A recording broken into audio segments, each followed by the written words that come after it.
Senhoras e senhores, num jogo difícil, o Fluminense consegue a classificação para a final do Mundial de Clubes. E aí, será que vai ganhar? Será que vai ser campeão mundial? Vai derrotar o City? É disso que a gente vai falar aqui hoje. Vem comigo aqui. Antes de mais nada, aquele aviso, eu não torço pro Fluminense. Na verdade, eu torço para um rival, que é o Vasco. Mas aqui eu vou tentar tirar o clubismo de lado. Vê aí se eu vou conseguir. Eu não garanto nada. Assiste aí para você saber. O negócio é o seguinte, pessoal. Hoje, o time treinado por Fernando Diniz entrou em campo com essa escalação aqui.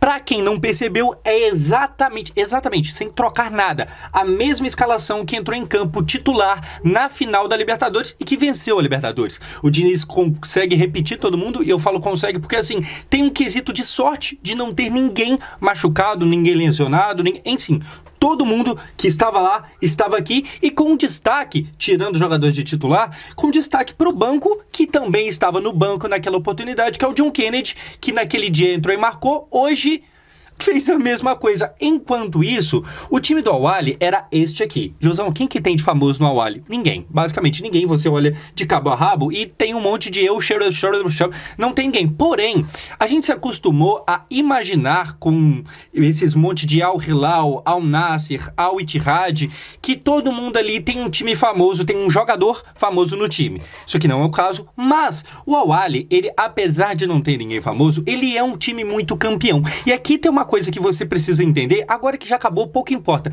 mas é da hora pra você pagar de entendido de futebol, que o Al-Ahly, ele não é da mesma liga do Al-Nassr, do Al-Hilal, enfim, ele não tá lá disputando com o Benzema, com o Neymar, com o Cristiano Ronaldo. Este aqui é um time da África. O que a gente vê do Neymar, do Cristiano e blá blá blá é da Ásia. Então assim, lá da África, eles são os maiores campeões da Champions League da Champions League africana. Eles têm 11 Champions. Então assim, é basicamente o Real Madrid da África. É claro que comparar qualquer coisa ao Real Madrid é um absurdo. Mas o que eu quero mostrar é o seguinte, não é um time badalado, mas é um time que venceu outro que tinha jogadores badalados. Eles meteram 3-1 no time do Benzema e por isso a gente tem que pensar que assim, agora sabendo já que o Fluminense ganhou e ganhou com 2 gols de vantagem, pode parecer que foi fácil, mas não foi. E é isso que a gente vai ver aqui, e é importante entender que é a história de um time muito campeão, 11 vezes campeão da Champions League deles, que venceu o time do Benzema, que na nossa cabeça, que vai muito por hype muitas das vezes, a gente imaginava que o time do Benzema era muito favorito. Talvez até era, mas não mostrou isso em campo, perdeu. Hoje veio assim o Al-Ahly. E como é que começou o jogo? Começou com o John Arias fazendo um pênalti. Pelo menos pra mim, esse lance foi pouco reprisado, mas é bem lá no começo, ele dentro da área dá uma carga nas costas do jogador do Al-Ahly, mas o juiz não marca nada, o VAR não chamou, e ficou assim. Como eu falei no começo, eu não sou torcedor do Fluminense, mas eu também tô falando aqui que é pênalti, que eu acho que foi, não é só porque eu sou contra, que eu sou anti, é porque eu realmente achei. E se você discorda, você comenta aqui embaixo, mas se você vê esse lance, tem uma carga clara e muito forte, mas é aquilo, o juiz pode ou não marcar. Eu achei que deveria, não marcou, segue a vida, normal, acontece. Porque na sequência, o John Arias, que tinha aparecido aqui quase cagando no time já no começo, ele aparece quase fazendo um gol. Um cruzamento que vem lá de cima, cai no John Arias, ele chuta e a bola vai na trave. Vamos ver aqui o lance, porque o cruzamento vem lá do alto do Keno, atravessa toda a área, o John Arias pega, chuta e vai na trave, quase um gol dele. Então assim, o John Arias aparece e aparece muito neste jogo. Ele quase faz um pênalti, depois ele quase faz um gol, e aqui ele acerta a trave. Ficou no quase, mas acertou a trave. E trave é um negócio que ele gostou de acertar.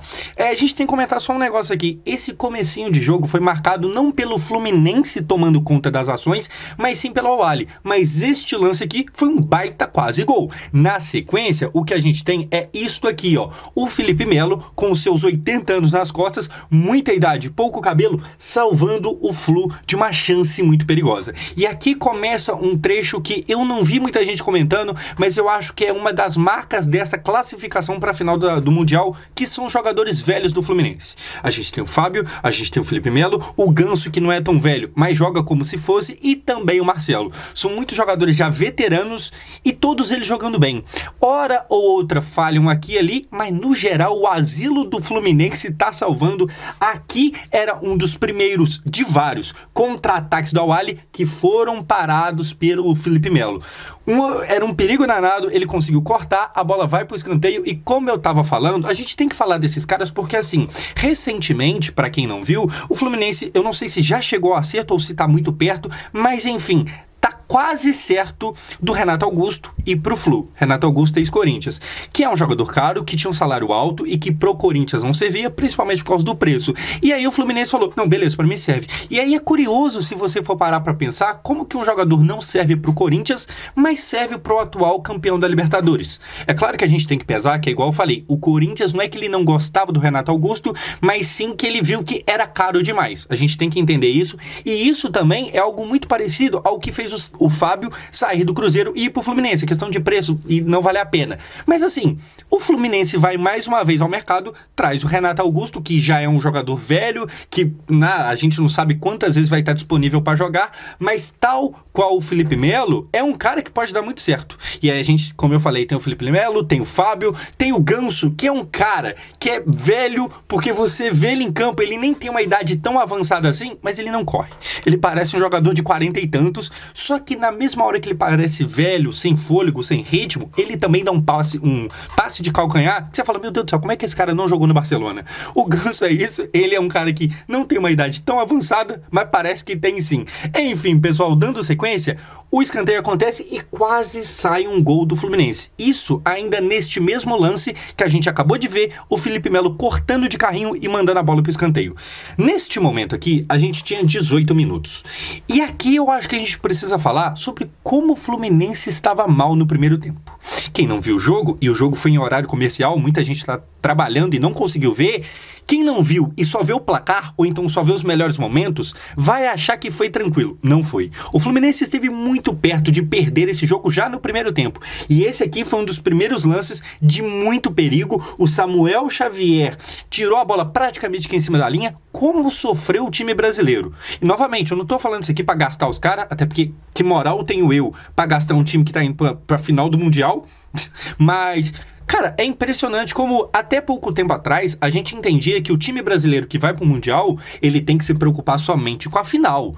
Hoje a gente percebe cada vez mais que a semi é muito difícil. Vamos lembrar que este ano mesmo, no Mundial de Clubes, o Flamengo perdeu pro Al Hilal. Eu acho que agora a gente começa a entender, principalmente por causa desse monte de craque europeu que vai lá pra Arábia, a gente começa a entender que a Arábia também é um perigo no Mundial de Clubes. Porém, isso aqui não é no time árabe. E mesmo assim deu muito trabalho para o Fluminense hoje. O Al Ahly é um time que já tem um histórico de dar trabalho aos times sul-americanos. Naquele Mundial de 2012 que o Corinthians ganhou do Chelsea, na semi, se eu não me engano, foi o próprio Al Ahly que jogou contra o Corinthians e deu um trabalho ali. O Corinthians ganhou só de 1-0 e o San Lorenzo, em 2014, o time do Papa que ganhou o Libertadores, também teve que passar pelo Al Ahly e só foi ganhar na prorrogação. Enfim, é um time chato. É um time que dá trabalho e eu acho que cada vez mais a gente abaixa um pouco o nosso ego, a gente enquanto sul-americano, e percebe que a semifinal é difícil sim. Se bem que agora o Mundial vai trocar todo o formato, o bagulho vai ficar ainda mais louco.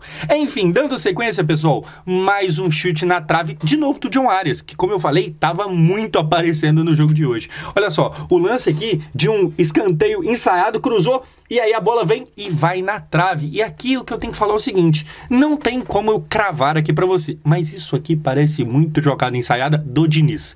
O Diniz, quando estava principalmente no São Paulo, viralizava muito vídeo dele falando, isso aqui é uma jogada que vocês podem tentar fazer. E aí os caras faziam durante o jogo e acontecia gol. Isso aqui parece muito o dedo do Diniz. Você sentiu o dedo do Diniz? Parece muito a coisa dele. Agora, é claro que, como eu falei, a gente não pode ficar muito puxando o saco, porque apesar da vitória, meu amigo, no primeiro tempo, o sufoco que esses caras tomou, enfim, bola na trave. John Arias, de novo, mais uma. Na sequência, Fábio. É o jogo dos velhos, é o que eu tô falando. O Felipe Melo já salvou, a gente vai ter o Marcelo participando, mas antes o Fábio faz uma defesa monstruosa num Mundial, que olha só o lance aqui, em mais um contra-ataque, tinha muito contra-ataque. O time do Al Ahly vem, a defesa fecha, sobra de cabeça e o Fábio em cima da hora trava a bola e defende. Aqui o que eu queria falar é o seguinte, primeiro, o Fluminense não tem nenhuma garantia de que vai ser campeão desse Mundial. Beleza, não tem. Mas pelo menos chegou na final. Pelo menos tem a chance, por mais que baixa, né? Porque possivelmente tem o Manchester City. E pra ter essa chance, o Fluminense... Fru é foda. O Fluminense cumpre um requisito importante que todo time que quer ser campeão de algo grande tem que cumprir. Ter um goleiro que pega muito. O Brasil, recentemente, pecou em Copas do Mundo porque o Alisson, apesar de ser bom goleiro, ele não fazia milagres. O Fábio hoje fez alguns. A gente lembra o Dibu Martínez na final da Copa do Mundo fazendo vários, e um em específico contra o Colomani, que ficou, famosíssimo. Enfim, o meu ponto é que, tal qual em 2012 o Corinthians tinha o Cássio, time que quer ganhar coisa grande precisa de um goleiro fazendo coisas grandes. E hoje o Fábio fez. Se esse gol aqui acontece, o psicológico provavelmente ia longe. E, inclusive, psicológico é um negócio que pega muito nesse time do Fluminense. Eu não sei se é uma impressão só minha, mas eu senti, principalmente ali nos primeiros 15 minutos, 20 minutos de jogo, que o Flu tava com muito medo. Era a estreia do time carioca neste Mundial. E o Al-Ahly não. O Al-Ahly já tinha jogado um jogo antes contra o time do Benzema e parecia que estava mais solto. O psicológico do Fluminense, os caras parecem que estavam com medo. Mas aqui o Fábio segurou o que poderia ser provavelmente uma eliminação. Dando sequência, pessoal, a gente vai pro intervalo. E assim, só para concluir, o que foi esses primeiros 45 minutos, na minha visão, que a gente tem o seguinte, é um placar de 0-0 com muito mais chances do Al-Ahly. Apesar de que o Fluminense cravou 2 bolas na trave com o John Arias. Mas assim, no geral, saiu muito bom terminar 0-0. Eu acho que todo mundo aqui concorda, e se você discorda, comenta aqui embaixo. Não é nenhum absurdo falar que foi um placar bom. Foi um 0-0 com gosto de graças a Deus, porque teve muitas e muitas chances, muitos contra-ataques, muitos momentos que parecia que agora o Oli vai fazer o gol. E não fez. E aí consegue sobreviver, e é importante conseguir sobreviver, porque no segundo tempo, o Diniz provavelmente conversa com eles ali nos bastidores, e aí volta de forma diferente. E essa forma diferente é com o chute do Cano, ali aos 52, 53 do segundo tempo. Inclusive, esse foi o primeiro chute, primeira finalização do Cano, que de fato chega ao gol, que na verdade nem foi no gol, foi do lado dele, mas que chegou e não foi travado. Isso mostra como que, primeiro, o Cano hoje fez uma partida meio abaixo, e segundo, como que o Fluminense não estava chegando. O Germancano é um cara que é conhecido meio que por chutar de qualquer canto, e até ele, tendo essa característica, estava tendo dificuldade para chutar. A marcação estava bem certinha do Al-Ahly, os caras são bem treinados, o Cano teve a chance nesse momento aqui, não fez, e depois, mais uma vez, o jovem goleiro Fábio fecha aqui e faz mais uma grande defesa aos 62 minutos, e aqui a gente tem que falar, cara, que acontece o grande momento do jogo, a chave de virada. O Fábio, que é velho, acabou de fazer um grande momento, e outro jogador que não é nenhum moleque faz mais um lance importantíssimo. O Marcelo recebe um passe brilhante do Ganso, sofre um pênalti, e aí a gente vai ver o que acontece aqui. Porque é isso aqui, ó. O Ganso dá uma fatiada, vira tudo, o Marcelo domina como se fosse a coisa mais fácil do mundo, dá debaixo das pernas, é derrubado, pênalti marcado. E aqui o que acontece é o seguinte, se você olhar por outro ângulo, olha só, ele dá uma canetada ali, é derrubado, você pode falar se foi pênalti ou não. Assim, eu vou até deixar a imagem parada aqui, eu quero que você aí comente, foi pênalti do Marcelo? Aliás, foi pênalti no Marcelo? Eu sinceramente fico meio em dúvida. Olhando o replay eu fiquei, sei lá, pênalti meio mequetrefe. Por outro lado, pra ser justo aqui, cara, o maluco que deu o carrinho dentro da área, ele assumiu o risco. E assumiu o risco e se ferrou. Aqui eu acho que a gente tem que pontuar o passe do Ganso, que é maravilhoso. É igual eu falei, se você vê o jogo todo do Paulo Henrique Ganso, você fala, meu Deus, como um cara consegue ser tão lento?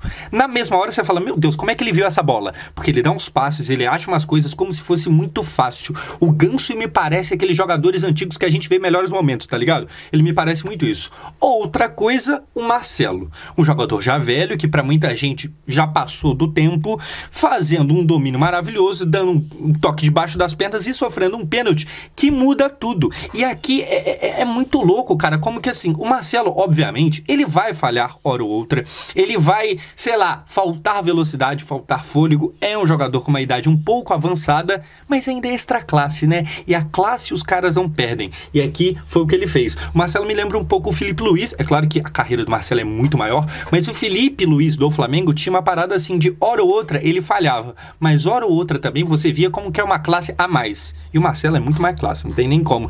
Enfim, comenta aí se você acha que foi pênalti ou não. Na cobrança, John Arias, gol, 1-0 Fluminense, e aí a coisa muda. O Al-Ahly, que jogava melhor, a partir daqui desandou. Antes da gente ver o lance do pênalti, o Cano não bateu. mais uma vez, desde o Vasco da Gama, meu time, o Cano meio que largou mão de bater pênalti. E assim, conhecendo, eu acho que é a melhor coisa que pode fazer. Porque que esse maluco me fez de raiva batendo pênalti por aí, eu não vou falar nada. Enfim, John Arias, momento importante, bateu, faz um gol importantíssimo, sai pra comemorar. Aos 70 minutos, o Fluminense abre o placar, o que era difícil, como eu venho falando pra vocês em todo esse vídeo. O Al-Ahly pode parecer um time bobo, é um time, sabe, da África, que eu não conheço ninguém, que se eu peço pra você citar um jogador deles, você provavelmente não sabe o nome de nenhum, a não ser que você tenha aprendido exatamente hoje, mas é um time que dá trabalho, é um time que tinha chance de ganhar, é um time que venceu o clube do Benzema, do Kanté, do Fabinho, de alguns bons jogadores, mas que não venceu o Fluminense de Fernando Diniz. O Fluminense jogou muito bem, deu uma aula de futebol? Não, mas depois que abriu o placar com este gol de John Arias, que assumiu a bronca de bater esse pênalti, a coisa mudou. Muita gente achava que o Paulo Henrique Ganso ia cobrar, por algum motivo que eu não sei te falar aqui agora. Quem foi? Foi John Arias, deu bom pros caras. Na sequência, o que a gente tem é o seguinte, isso aqui é um retrato do que era o jogo. Já 1-0 pro Fluminense, o Fluminense ainda era inferior em campo. Inferior pelo que fez ao decorrer. A partir do momento que sai o gol, o Fluminense cresce. Mas, no geral, você vê que, olha só, já 1-0. Fluminense com 8 tentativas, 8 finalizações contra 17. E dessas 8 do Fluminense, apenas 2 chegaram de fato ao gol contra 5. O Fluminense foi inferior no todo do jogo. Mas assim, pouco importa, né? Pro torcedor, o que importa é a vitória. Se o Brasil contra a Croácia tivesse jogado mal e passado, eu estaria feliz a essa altura. Então assim, Fluminense jogou mal, mas ganhou.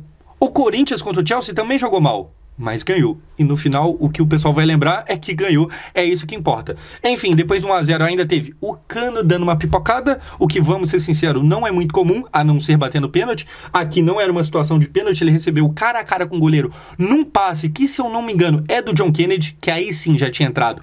Perdeu. Primeiro que assim, o John Kennedy é bizarro da bola. O moleque tem 21 anos de idade, ele vê o mundo caindo na frente dele e ele não teme. Meu Deus do céu, o cara não tem um cagaço, o cara não tem medo de nada. Ele entra numa final de Libertadores e faz gol como se fosse a coisa mais normal do mundo. Aí ele entra hoje numa semifinal de Mundial e entra jogando muita bola. Já tinha dado passe aqui pro Cano, a não ser que eu esteja muito enganado, mas eu acho que o passe foi dele sim. E o Cano perde, surpreendente, mas não tem problema, porque depois o moleque vai lá, 21 anos de idade, num time que, como eu falei, hoje ficou marcado pelos seus jogadores velhos, mas também tem os jovens que entram em campo e recebem passe, domina, tira o jogador rival, chuta e faz o 2-0. E aí, tá aqui ele comemorando. Um gol em final de Libertadores, um gol em semifinal de Mundial. E agora, na final, vai conseguir fazer alguma coisa? Merece ser titular? Comenta aí o que você acha. Antes da gente finalizar, eu queria falar o seguinte. E agora, na final contra o City? O Fluminense tem chance? Isso é se o City for pra final, né? Olha só, tá aqui o Pep Guardiola, a.k.a. também conhecido como Fernando Diniz Gringo. E aí, o Guardiola, o Manchester City, o Haaland, vai dar brecha pro Flu? Como eu falei, primeiro a gente tem que ver se amanhã o City vai classificar contra o Urawa Reds. Provavelmente vai. E aí, estando os dois na final, a gente precisa ser realista. O City é amplamente favorito, mas é aquilo. Se for pra forçar um pouquinho e eu tentar dar um pouco de esperança pro torcedor fluminense, o City vive uma má fase. E aí, pra quem não sabe, primeiro, o Haaland provavelmente não joga amanhã, ou pelo menos não deve começar jogando. Informação pra quem não tá sabendo, o Haaland não treinou hoje junto com a equipe, ele está com uma lesão, provavelmente vai estar na final. Provavelmente, não é certeza. Imagina se o Fluminense dá essa sorte. Agora, outra coisa, a fase do time Manchester City não é muito boa, porque o City tá vindo de 3 empates dentro de casa, tá tomando muito gol, o que não é comum deles, não é líder da Premier League, o que pra eles é algo meio, sabe, fora do comum. Enfim, pra um time que tá acostumado com a excelência, eles não vivem um momento muito excelente. Será que teremos brecha pro Fluminense ser campeão mundial? Eu quero que você comente o que você acha. E aí, será que vai dar bom pros caras? Ou será que vai bater lá e perder? Comenta aqui o que tu acha. Eu sou o Josão, muito obrigado por assistir esse vídeo. E ó, se você tá aqui até agora, daqui a pouquinho eu tô ao vivo na Twitch.